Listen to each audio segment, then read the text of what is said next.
I would guess that you're likely here because you too love stories. I'm guessing that you too love beer. I hope you do, because we have plenty of it. Probably someone who's sharing a story. And then I suspect for many, like myself, you're also a friend or admirer, Danielle Nadler. So I'm going to embarrass Danielle, I'm sure of it, but I can't help myself. So Danielle is a delightful and talented woman who I am blessed to call friend. And Danielle first imagined this evening. As many of you know, Danielle is a storyteller herself. Danielle is a journalist based here in Leesburg and the managing editor of Loudoun Now.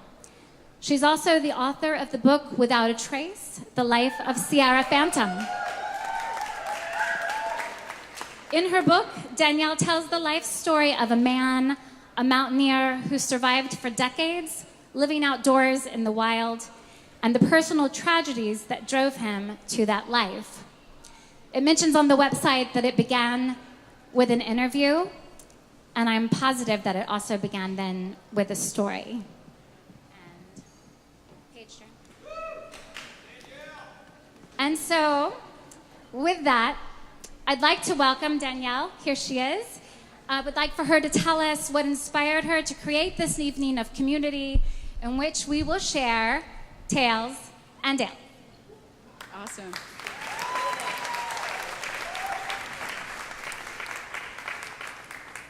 Thank you guys so much. So the only story I have tonight is the story of how this happened, because that is just an awesome story. And I think probably like a lot of you guys, I've always loved great stories. Long before I was writing stories, I was listening to them.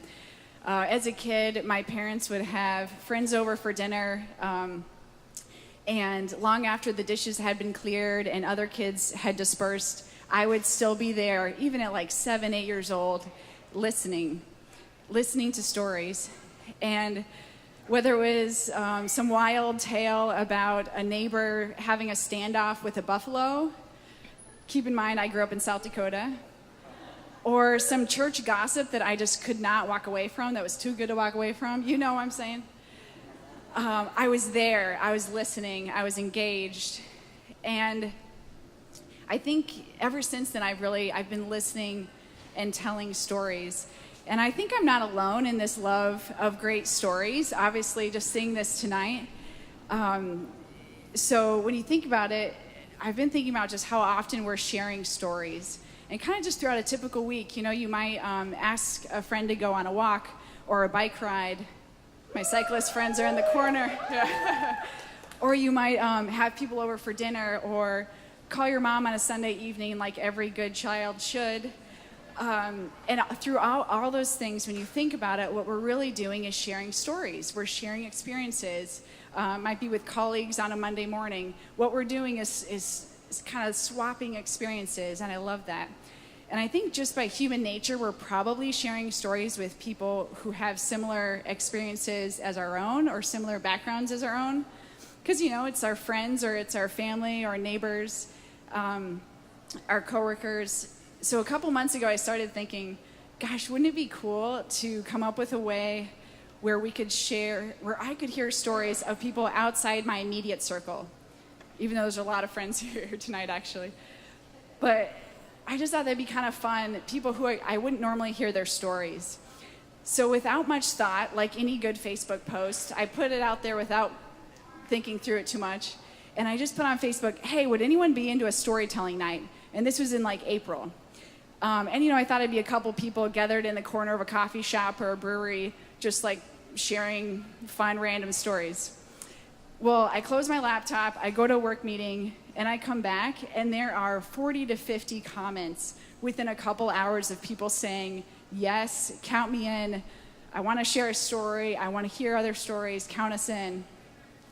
And my friend Susan Talbot wrote, hey, how can I help? I promptly said, please be the MC. I'm terrified of public speaking.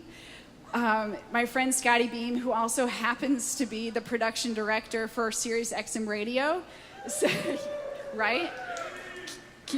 Keep friends like that. said, what can I do? And I'm like, dude, can you do our sound? So Scotty's doing our sound tonight.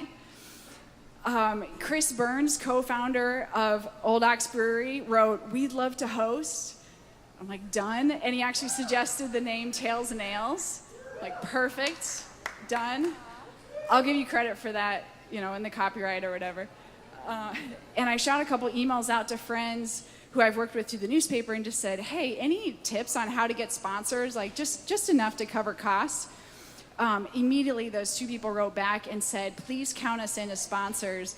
And it was Rusty Foster with Bowtie Strategies and Beth Erickson with Visit Loudoun. Without even me formally asking, I was just asking for advice on how to get sponsors. So suddenly, this thing has happened. I asked my friend Hillary Davis to design the logo.